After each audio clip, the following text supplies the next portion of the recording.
तो 20 तारीख को जब आप दीपावली मनाए तो इस वर्ष यदि आपकी जिंदगी में 4 दिन दुकान चल रही है, 4 दिन बंद पड़ी है, व्यापार थोड़े दिन चलता है, थोड़े दिन बंद हो जाता है, आपके विद्रोही, आपके दुश्मन आप पर कहीं ना कहीं से इधर से उधर से वार कर रहे हैं, या आपका लक्ष्य आपको प्राप्त नहीं हो रहा, कोई बहुत मेहनत करता है, बहुत मेहनत करता है तो भी लक्ष्य नहीं मिल पा रहा, जहां तक आपको पहुंचना है वहां तक यदि आप नहीं पहुंच पा रहे हैं, तो इस दीपावली पर जब आप 20 तारीख को दीपावली का पर्व मनाएं, तो 20 तारीख को दीपावली के पर्व के दिन शंकर भगवान को स्पर्श कराकर एक बेलपत्र लेकर जरूर अपने घर पर आए और जहां पूजन कर रहे हैं उस बेलपत्र को एक प्लेट में अवश्य रखें, उस पर हल्दी और कुंकू उस पर अवश्य चढ़ाएं। एक चावल का दाना लाल कर,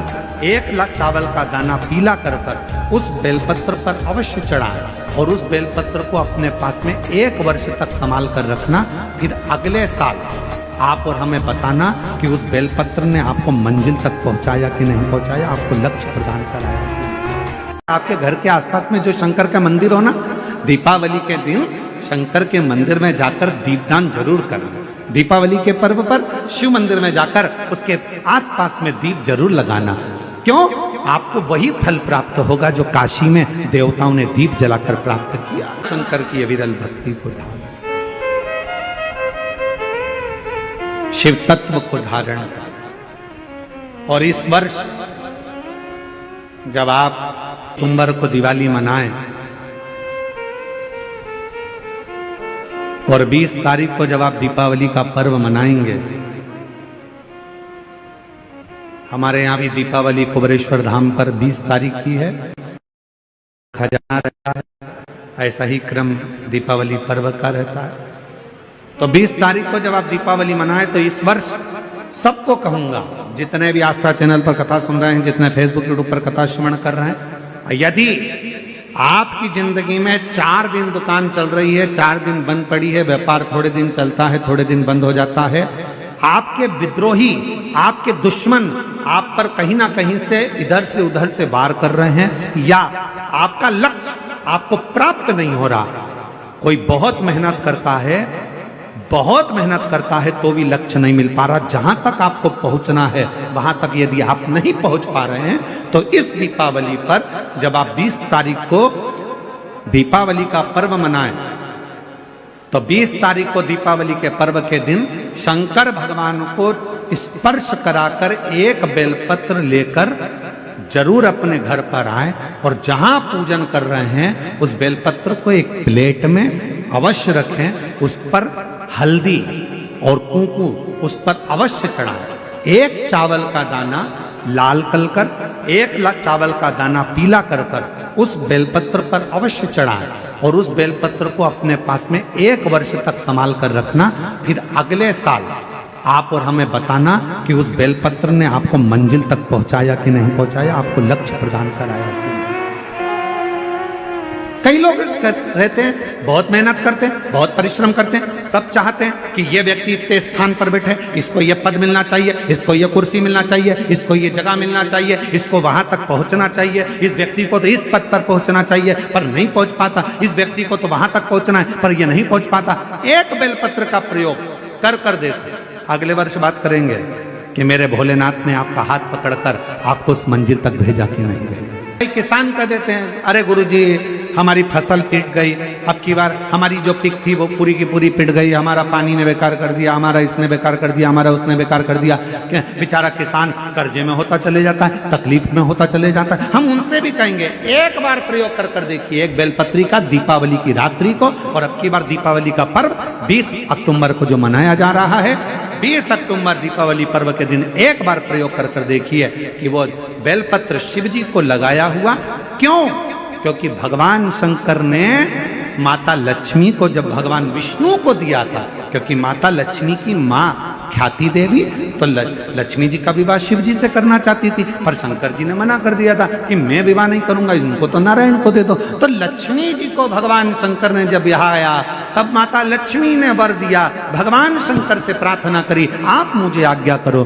शंकर भगवान ने कहा, जिस दिन तुम पृथ्वी पर भ्रमण करने के लिए आओ और जिस स्थान पर बेलपत्र विराजमान हो उस स्थान पर तुम सदा विराजमान हो जाओ। वहां से फिर अभी महादेव के दरवाजे पर दीप अवश्य। हमारे यहाँ कुबेरेश्वर धाम पर लोग दिवाली मनाने के लिए जब आते हैं, दीपावली पर्व के लिए जब आते हैं, खजाने के लिए जब आते हैं, तो भक्ति के साथ, अविरल भक्ति के साथ शिव तत्व को प्राप्त करने के क्या नाम है? तेरी कृपा, ये शिव की उदारता से मुझे मिला। इसलिए हमारे सनातन धर्म में आज भी नियम है, ये गंगा का जो जल है वो भगवान शंकर का चढ़ा हुआ जल है, शिव के ऊपर से चढ़कर नीचे आ। कई लोग हमारा बहुत विरोध जब करते हैं तो विरोध में कह देते हैं कि शिव जी पे चढ़ा हुआ जल मत पियो। सीहोर वाले महाराज ने बताया पियो, और ये कहता है मत पियो। तो जो तुमसे कहे कि शंकर पर चढ़ा हुआ जल नहीं पीना चाहिए, तो उनको कहना कि फिर तो मरते समय तू गंगा जल भी मत पीना, क्योंकि वो भी तो शंकर जी पे चढ़ा हुआ है। शिव जी के शीश पर आया तब तो नीचे आया। शिव महापुराण की कथा कहती है कि धुमोरना से, यमराज जी की धर्म पत्नी से स्वयं भैंसा कह रहा है, वो पौंड्रक भैंसा कह रहा है कि शिव की कृपा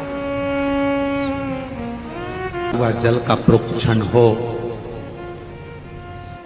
जो शिव का चढ़ा हुआ जल का आचमन कर ले, कहा उसको फिर कोई नरक के भोग ना भोगना। देव अधिदेव महादेव उसका हाथ कभी नहीं छोड़ता। कौन सा दूसरे देश में जाए तो ये भारत विकसित नहीं हो पाएगा। इस भारत को विकासशील बनाने के लिए अपनी मट्टी, अपनी मेहनत और अपने मातृत्व भाव को स्मरण रखना। कि बड़े मॉल मत जाओ, पर निवेदन है दीपावली का पर्व,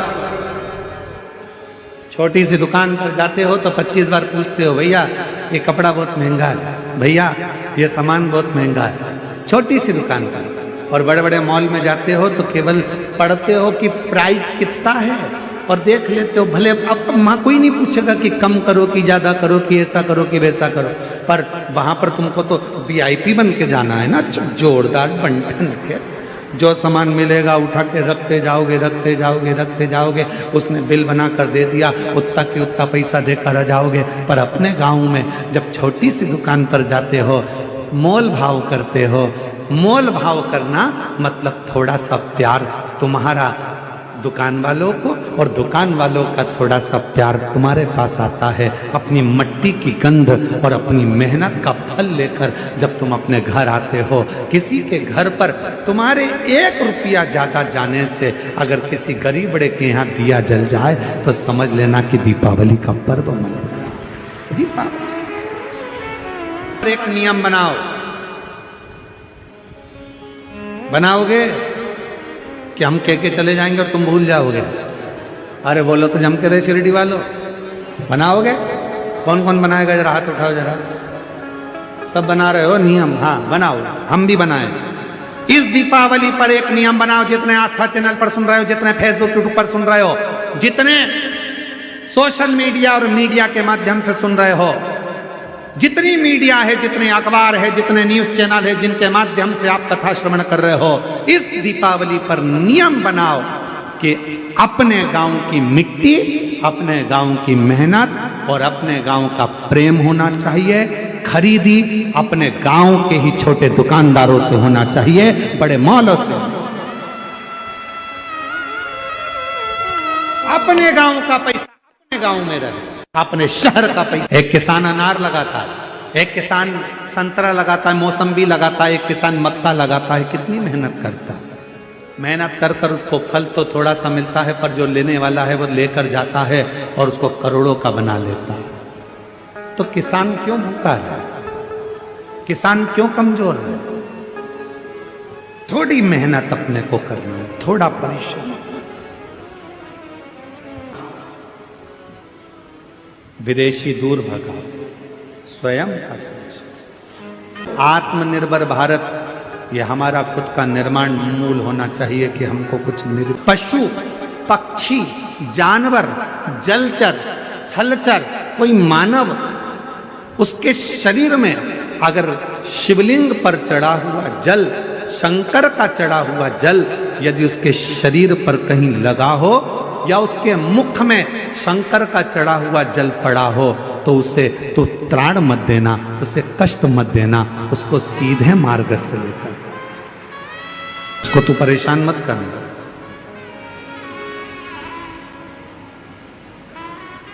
पौंड्रक भैंसे ने वचन दे दिया देवाधिदेव महादेव को कि मैं वचन देता हूं रुद्रदेव, ये मेरा वचन है, जिसके मुख में शिव का चढ़ा हुआ जल होगा, जिसके शरीर पर शंकर का चढ़ा हुआ जल छीटा गया होगा, उसको ना यमराज परेशान करेगा ना ये भैंसा परेशान करेगा, वो सीधे व्यक्ति के मुख में कौन सी पवित्र नदी का जल दिया जाता है? जम के बोलो जरा। गंगा का जल इसके मुख में डाल दो।